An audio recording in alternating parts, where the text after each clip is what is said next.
What veterinary practice owners and managers need to know about COVID-19 and their business.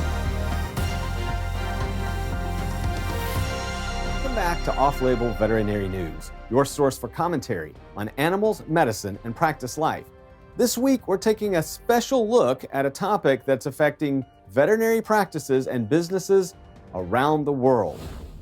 The novel coronavirus infection, COVID-19, is raising epidemic alarms, creating economic uncertainty, and generating a lot of questions about employer and employee responsibilities and obligations. Having owned veterinary practices during both the SARS and the H1N1 swine flu pandemics, I've experienced firsthand these legal, ethical, and health challenges firsthand. While the current coronavirus pandemic is potentially much more severe and wide-reaching than those earlier disease outbreaks, I thought it'd be helpful to share some of the research and resources we use to navigate these pandemics. All veterinary practice owners and managers should make the safety and well-being of their staff their top priority during this unprecedented time. This includes having adequate communicable illness policies and response plans required by OSHA. Most general veterinary practice personnel are classified as medium exposure risk under current OSHA workplace risk zones. If your business fails to adequately inform and safeguard your employees during this pandemic, there may be certain circumstances in which an employee becomes infected at work and an employer could face penalties. While this risk is extremely rare for veterinarians, be advised that business owners have a legal obligation under OSHA guidelines to keep their employees safe, including taking all reasonable precautions from a communicable illness. Veterinary clinics need to keep updated on public health guidance regarding COVID-19. Being able to provide a business policy aligned with official recommendations is an important legal safeguard in the event your infection control efforts are challenged by an employee or a client. CDC, WHO, and state and local health agencies should be routinely monitored and your practice's COVID-19 policy updated to reflect any changes as they occur.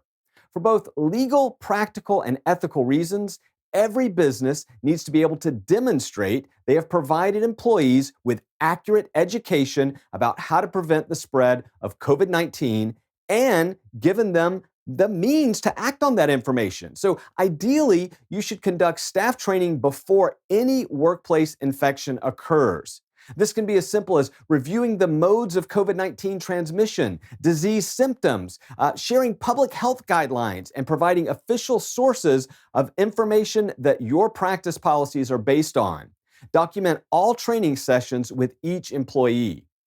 Each veterinary practice is required to implement measures to reduce the risk of workplace COVID-19 transmission. Some of these steps include 1. Easy access to hand washing stations stocked with soap or sanitizers for both employees and clients. 2. All public or shared surfaces, such as counters, door handles, keyboards, telephones, and so forth, are regularly disinfected. And 3. Employees and clients have adequate physical space to practice social distancing and aren't forced into crowded spaces. Veterinary practice owners and managers should ask employees to immediately disclose any symptoms of COVID-19. While it is true a staff member may not have a legal requirement to inform management of a COVID-19 diagnosis, they do have an ethical responsibility to help protect vulnerable populations from the COVID-19 pandemic. Employers do have a legal requirement to inform their employees and, in some circumstances, local health authorities about any employees diagnosed with COVID-19. Owners and managers may not identify a sick employee by name. It's unlikely an employee could bring charges against an employer for contracting COVID-19 at work due to the difficulty in proving the exact location of the individual's infection. An employee would have to prove a legal standard known as conditions peculiar to work and that there were no other opportunities for infection, an improbable argument against most veterinary clinics and their staff. Any staff with symptoms of COVID-19 should be sent home at once or informed to remain at home. Failure to do this could create potential legal liability if other employees become infected in the workplace and it is shown that the owners or managers did not communicate this policy. During SARS, some employees tried to claim this was workplace discrimination based on the Americans with Disabilities Act protections, although the courts ruled in favor of sending symptomatic employees home and keeping them out of work when there's a direct threat to the health or safety of others, including during a pandemic. You should also ask team members if they live with anyone most vulnerable to COVID-19 to help keep them safe and their loved ones during this epidemic. Veterinary practice owners and managers should begin creating reasonable, fact-based guidelines on when a COVID-19 infected employee can safely return to work after resolution. Written policies should be specific about when an employee with a potentially transmissible condition will and will not be allowed back at work. Because we don't fully understand COVID-19 infection yet, consult with state and federal health authorities and require a personal physician's written clearance before readmitting an employee with documented COVID-19 back to work. Failure to do so and not having written policies in place may expose your business to legal liability. After infectious disease outbreaks, many businesses face challenges by customers who claim they contracted an infection from employees. Restaurant workers can only claim workers' compensation if they become sick at work, but restaurant patrons can seek greater damages from the business. Be sure to provide adequate hand washing stations, hand sanitizer, and perhaps personal protective equipment for your clients during this pandemic. Many businesses will also share with customers the steps they are taking to reduce COVID-19 transmission and protect their staff and clients. You should consider asking clients to inform your clinic if they've been diagnosed with COVID-19 or are experiencing symptoms.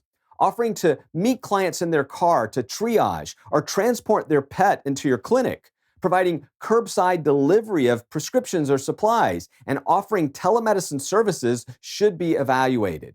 Providing masks or gloves to clients could be another tactic to help prevent transmission to your staff. Veterinary staff members should also practice exceptional hygiene and consider wearing protective gloves, clothing, equipment, or respirators. Dogs' and cats' fur and skin can potentially serve as a mechanical vector for SARS-CoV-2, meaning a staff member could possibly contract COVID-19 from petting, restraining, and other physical contact with an infected client's pet. Many veterinary clinics will experience staff shortages due to COVID-19. You should critically analyze both your appointment capacity and demand during this time in order to provide adequate veterinary care and to maintain revenue and profit. You may need to limit business hours, reduce the density of appointments, or triage cases based on your ability to deliver care. In certain instances, non-emergent patients or routine elective procedures will need to be rescheduled or postponed due to inadequate support staff. By being forward-thinking and strategic with both your scheduling and expenses, you're best positioned to maintain positive cash flow and preserve business economic fundamentals during this pandemic. A key reason infectious disease outbreaks have been historically spread throughout the U.S. is that hourly employees feel compelled to remain at work as long as possible because they lack health care protections and sick pay benefits. Consider evaluating and revising your clinic's sick pay benefits at this time. Due to the unprecedented magnitude of this pandemic, there may be additional state and federal economic aid for businesses and workers affected by COVID-19.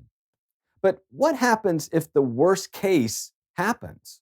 All business owners need to critically evaluate their need for supplies, services, and employees for the next 4 months. I expect supply disruptions, drug shortages, and limited employees to affect nearly all aspects of business and personal life. You should also run economic projections to properly budget expenses and inventory in the event practice revenue decreases during the next 6 to 12 months. Another way to look at this is that challenges create opportunities. The COVID-19 pandemic doesn't have to mean a catastrophe or practice. It just means you have a challenge. Businesses that carefully plan now will overcome adversity and likely emerge stronger due to better business practices. I attribute much of my business success to starting my practice right in the midst of the early 1990s recession, and that forced me to be a mindful business owner from day one. I think this challenge presents considerable opportunities to expand telehealth services and home delivery of goods and services for enterprising veterinary professionals. We also need to help our staff deal with stress and anxiety. Our staff and clients look to us for guidance and reassurance during troubling times. Be truthful while maintaining optimism. It's easy to focus on doomsday scenarios and forget that the vast majority of humans will be perfectly fine. Our responsibility is to protect the vulnerable, help the needy, and preserve the future.